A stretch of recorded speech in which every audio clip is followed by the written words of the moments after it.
என் பிரியமான உங்கள் அனைவருக்கும் என்னுடைய அன்பான வணக்கம். நான் உங்க திருச்செங்கோடு ஹரிமணிக்கும். இன்னைக்கு ஹோம்மேட் பானிபூரி பார்க்க போறோம். ஆக்சுவலி பூரி முன்னாடியே நான் சொல்லிடுறேன், பூரி வந்து கடையில ஹோல்சேலா ஒரு பேக்கெட்ல வாங்கணும். பட் மற்றது எல்லாமே வந்து ஹோம்மேட் தான். ஸோ ஃபர்ஸ்ட் எல்லாத்துக்குமே தெரியும் பானிபூரிக்கு தேவையானது பானி. ஸோ இஞ்சி, பச்சை மிளகா, கொத்தமல்லி, புதினா எல்லாமே போட்டுட்டு நல்லா வீட்லேயே செஞ்ச பானி. ஸோ நல்லா ஹெல்த்தியான பானி. And next smashed potato.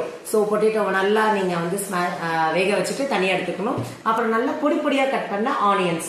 அப்புறம் ஒரு 5 hours முன்னாடியே நீங்கள் இந்த பட்டாணி ஊற வச்சிருந்தா தான் நல்லா சாஃப்டி டெக்ஸ்சர் கிடைக்கும். ஸோ அதுக்கப்புறம் இந்த பட்டாணி ஊற வச்சு எடுத்துட்டு அந்த கிரேவி, சத்தியமாக இந்த கிரேவி எப்படி பண்ணுறதுன்னு தெரியல. இது முழுக்க என்னோட ஒரு சிஸ்டர் ப்ரிப்பரேஷன். நான் ஜஸ்ட் உங்களுக்கு ஷோ மட்டும் தான் பண்ணி சாப்பிட்டு காட்ட போகிறேன். ஸோ ஃபர்ஸ்ட் எடுத்துக்கிட்டோம் பூரிஸு. ஸோ பூரி உடச்சிக்கிட்டோம். நெக்ஸ்ட் பானி கொஞ்சம் ஊற்றிக்கலாம். ஸோ நெக்ஸ்ட் ஸ்மாஷ் பொட்டேட்டோ கொஞ்சம் அண்ட் சுண்டல் கொஞ்சம்.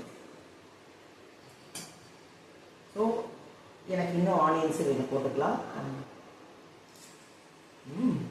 Very nice. இதே மாதிரி இன்னும் நிறைய கண்டென்ட் இருக்கு. Just come on subscribe. தேங்க்யூ.